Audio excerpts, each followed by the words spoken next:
네, 주주총회 시작해 보도록 하겠습니다. 오랜만에 열린 장이었습니다. 연휴가 있었고요.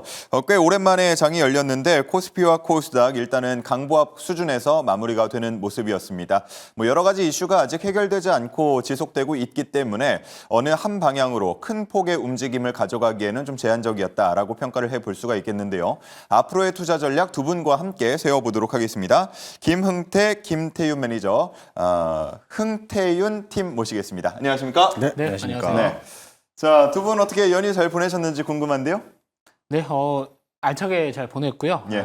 또 아이랑도 또 이렇게 강릉을 또 기차여행을 다녀왔습니다. 오. 예, 그래서 아무튼 인사이트에 대한 부분들도 많이 넓혀서 왔고요. 물론 가서 주식 생각은 전혀 안 했습니다만, 자, 그래도 이제 밤 사이에 미국장의 흐름들을 좀 지켜봤었을 때, 그래도 연휴 동안에 또 긍정적인 이야기를 나와준 만큼, 앞으로 5월달 증시 좋아지지 않을까 저는 그렇게 보고 있습니다. 예, 굉장히 솔직하게 쉬는 동안은 주식 생각은 안 했다라고 말씀을 하셨지만 워낙 또 큰 이슈들이 많았기 때문에 신경을 안 쓸래야 안 쓸 수는 없었을 것 같고 우리 김흥태 매니저님은 어떻게 보내셨습니까?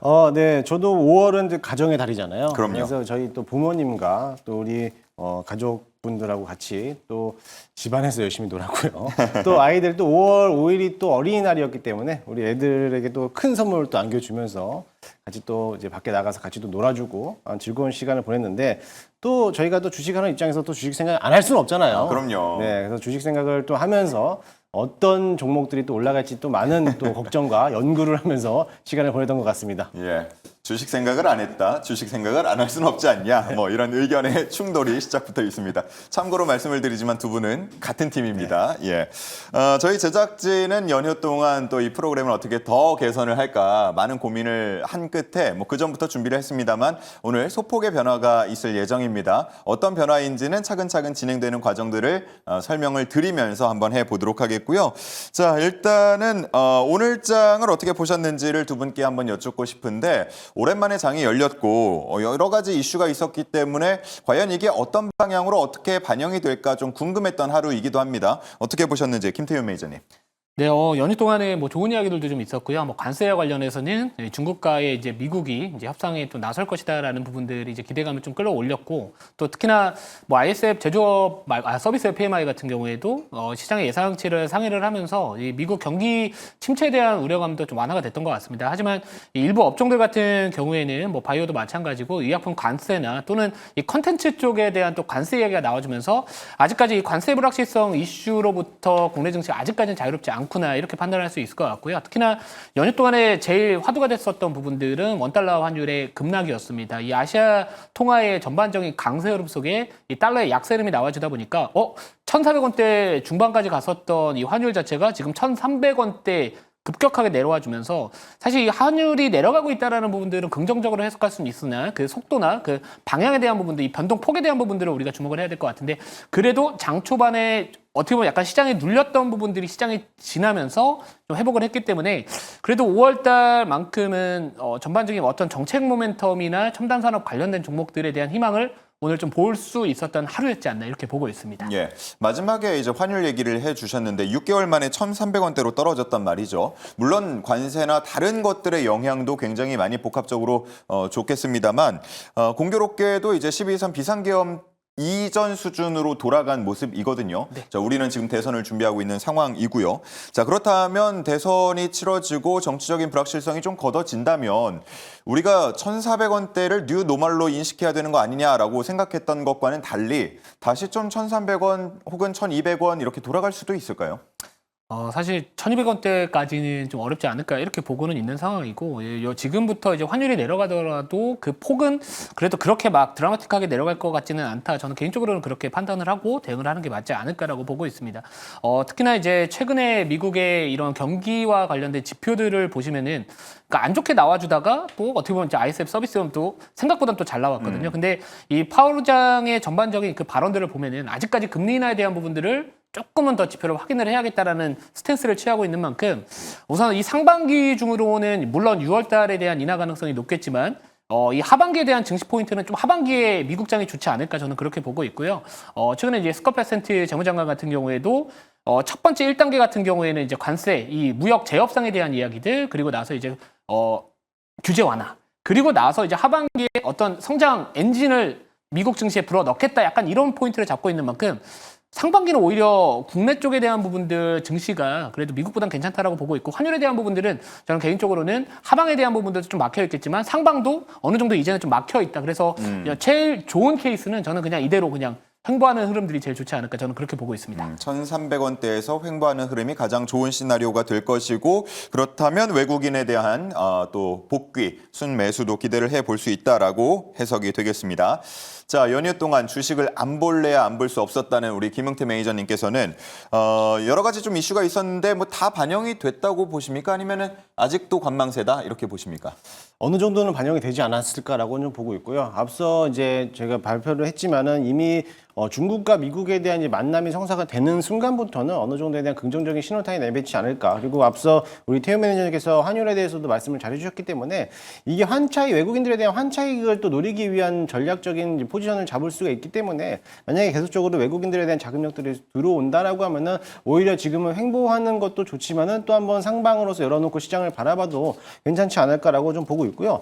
저도 마찬가지로 지금 이렇게 횡보하는 장, 사실 지금은 지난 연휴 때 가장 많이 나왔던 이슈는 정치적인 내용들이 굉장히 많이 나왔다는 거죠. 그런 이슈들 때문에 오늘도 역시나 마찬가지로 그런 이슈로서 관련된 테마 종목들이 오늘 강한 흐름을 보였듯이 마찬가지로 지금은 당분간 횡보하더라도 이런 테마장은 이어가겠지만은 이게 정치적 리스크가 해소가 된다라고 하면은 오히려 시장은 다시 한번 반등하면서 상승장이 나와야지만이 테마장보다 일반 업종들이 또 강한 수급을 받아서 올라갈 수 있기 때문에 그런 시장을 노려보는 것도 좋지 않을까라고 좀 보고 있습니다. 네, 좋습니다.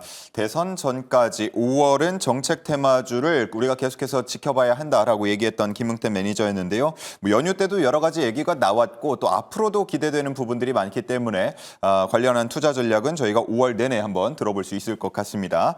자, 이제는요. 우리 두 전문가들이 주목한 섹터를 알아보고 또 투자자 여러분들의 의견도 들어보는 새로운 코너를 준비했습니다. 기대 많이 해주시고요. 바로 만나보시죠. 안녕하세요. 이주연입니다. 오늘의 유망 섹터와 이에 대한 투자자들의 반응을 살펴보는 댓글 모음집 시간입니다. 오늘 첫 번째로 주목해볼 섹터는 바로 방산이고요. 이에 대한 투자자들의 댓글도 하나둘씩 확인해 보도록 하겠습니다. 첫 번째 댓글입니다. 대선주 잠잠해지나 했더니 이제 인도랑 파키스탄이 싸우네 라고 남겨주셨는데요. 인도랑 파키스탄이 6년 만에 무력 충돌에 나섰습니다. 인도가 파키스탄의 미사일 공격을 감행했기 때문인데요. 이 소식에 오늘 우리 증시에서는 방산주가 일제히 강세를 보였습니다. 웨이비스는 18%대 급등했고요. 하나 에어로스페이스와 휴니드 등도 강세를 보인 하루였습니다. 두 번째 댓글도 보겠습니다. 관세 영향도 없는 방산이 대세, 오늘이 제일 싸다 이 말이야 라고 기대감을 남겨주셨고요. 다음으로 방산 빅4 수주 잔액이 100조, 아직 유럽 진출은 시작도 안 했다고 크크 남겨주셨는데요. 이 크크에서 투자자분의 신남이 느껴지는 것 같습니다. 우리 하나 에어로스페이스와 한국항공우주산업 그리고 LIG 넥스원, 현대 로템 등 K방산 빅4의 수주 잔액이 100조 원에 육박했다고 합니다.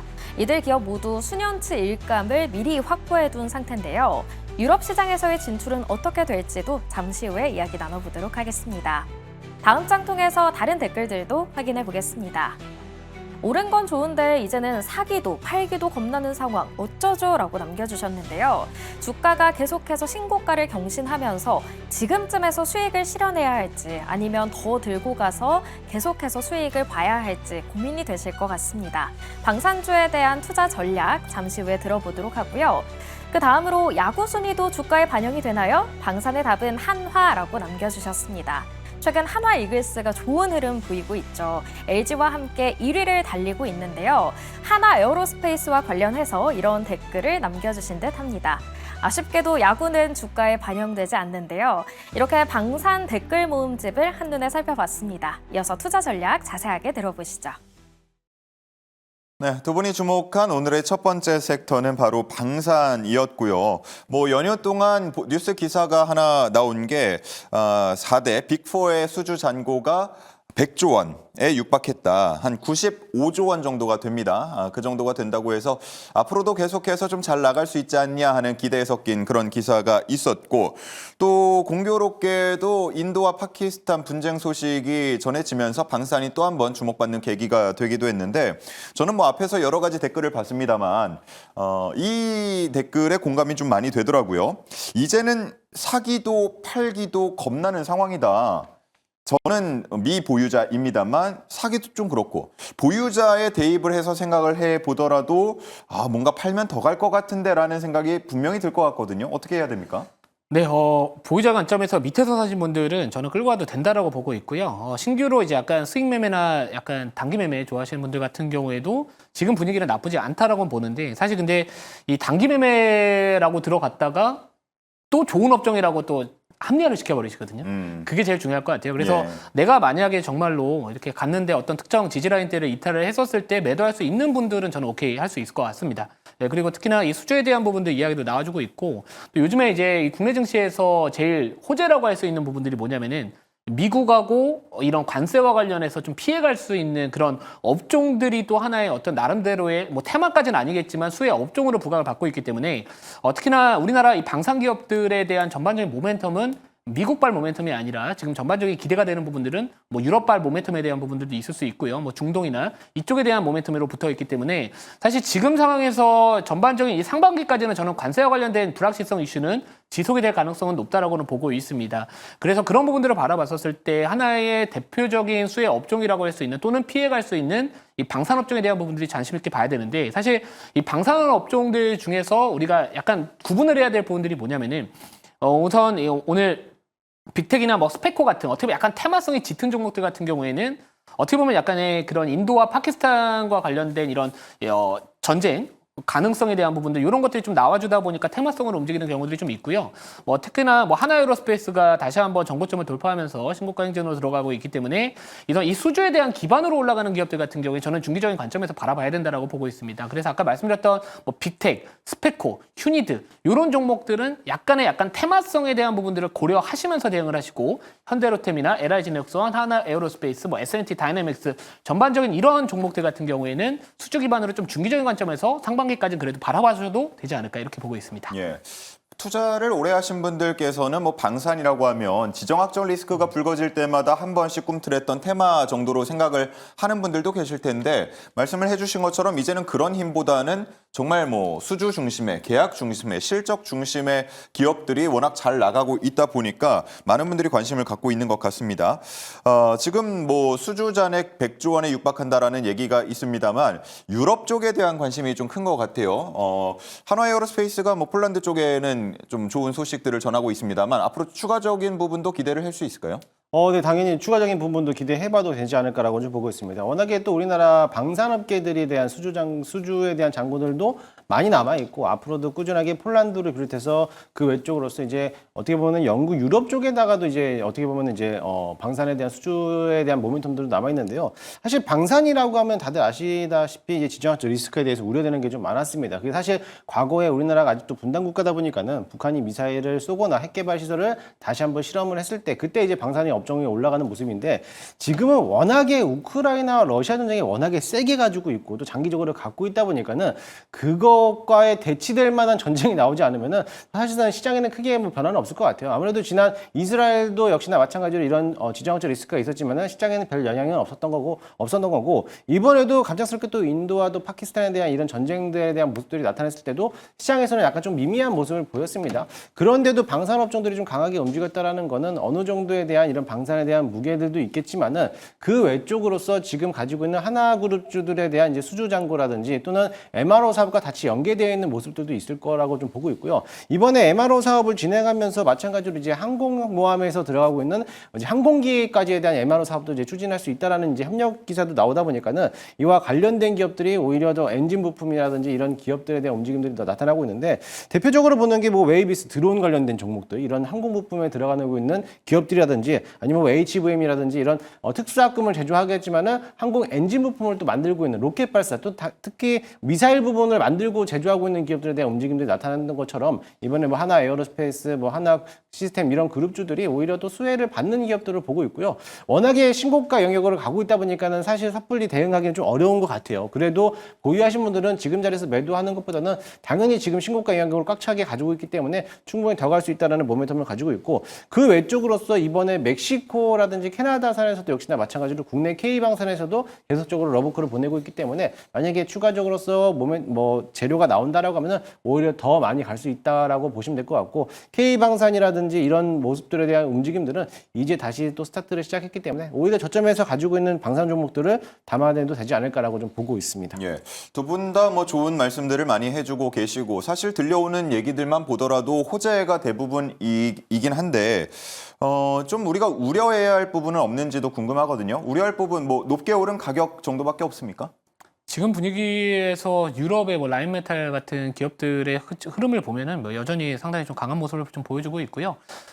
여전히 지금 이 전반적인 이 국방산업, 특히나 유럽 쪽에 대한 부분들이 재편이 되고 있는 상황이고, 국방비 증액이나 이런 것도 이야기들이 계속 나와주고 있는데, 저는 뭐 상반기 정도까지 괜찮다고 보고 있고요. 물론 뭐 중기적인 관점에서도 마찬가지로 뭐 이 전반적인 이 방산업에 대한 부분들은 좋다라고는 보고 있습니다만, 이 하반기 정도부터는 저는 개인적으로는 약간의 이런 첨단 산업과 관련된 종목들, 그러니까 미국이 아마도 이 하반기에 특히나 이 트럼프 대통령, 트럼프 행정부 2기가 본격적으로 지수 자체를 드라이브할 수 있는 구간은 저는 상반기보다는 하반기라고 보고 있습니다. 자, 그러면 결국에 미국장에 대한 이 하반기 드라이브를 걸었을 때 과연 어느 섹터 위주로 드라이브를 걸 거냐라고 바라본다면은 결국에는 뭐 AI뿐만 아니라 이런 첨단 산업과 관련된 그런 산업들이 좀 시장을 하반기에 주도하지 않을까라고 보고 있고요. 그럼 당연히 우리나라 같은 경우에도 마찬가지로 이 낙수 효과나 이런 전반적인 관련된 기업들에 대한 커플링되는 모습을 기대할 수 있기 때문에 그 전까지 아까 말씀드렸던 상반기까지는 관세와 관련된 뭐 재협상이나 이런 부분들이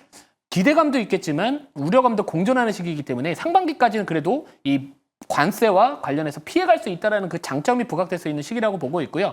단 하반기에는 그래도 조금 더 기대 수익이나 목표 수익 자체가 조금 더 많이 수익을 기대할 수 있는 섹터는 저는 첨단 산업 쪽에 대한 부분들은 하반기에 조금 더 시장이 강하지 않을까 저는 그렇게 보고 있습니다. 네, 좋습니다.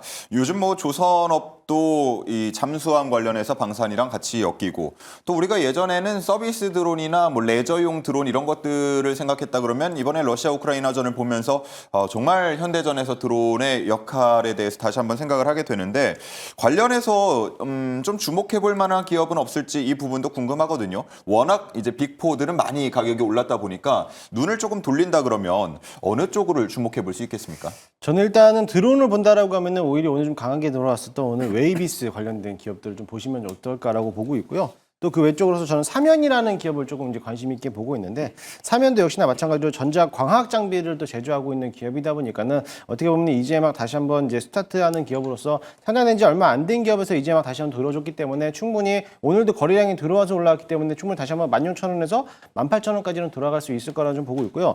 저는 HVM이라는 기업에서 좀 한번 주목을 해볼 필요성이 있을 것 같아요. 앞서도 얘기했지만은 특수화학금을 또 제조하고 있는 기업이다 보니까는 특히나 이런 특수화학금 같은 경우는 우주항공이라든지 로켓 발사체를 또 이제 필요하는 부품이기 때문에 또 같이 제조하고 있는 기업이다 보니까는 방산 쪽에서 로켓 엔진 부품도 있겠지만은 이런 우주항공하고 연계되어 있던 기업, 특히나 하나 에어로스페이스 같은 경우는 어떻게 보면 방산도 엮여 있지만은 우주항공도 같이 엮여 있는 이런 기업들처럼 마찬가지로 HVM도 이런 우주항공과 방산에 같이 또 연계되어 있는 기업들을 같이 한번 보셔도 지금 자리는 괜찮지 않을까. 특히나 방산으로만 보기에는 너무나 좀 부담된다라고 하시면은 다른 모멘텀을 또 함께 찾아낸다라 봤을 때는 우주항공, 특히나 위성 안테나 시스템을 같이 또 연계하고 있는 기업들도 괜찮아 보이니까는 그런 종목들도 조금 더 장기적인 목적에서 봤을 때는 한번 좀 참고해 보셔도 좋을 것 같습니다. 네, 상장한 지 1년 내외에 되는 종목들을 좀 주목하시는 것 같습니다. 워낙 많이 오른 방산 종목이 부담스러운 분들은 이런 기업들도 주목을 해주시면 좋을 것 같고요. 저희가 기존에는 이렇게 섹터를 소개하고 탑픽 종목을 편입을 했지만 이제는 섹터 정리까지만 전해드립니다. 탑픽은 마지막 방송 끝날 때 전해드릴 예정이니까요. 계속해서 함께해 주시고요. 자, 이제는 두 번째 섹터에 대한 이야기 나눠보러 떠나보겠습니다.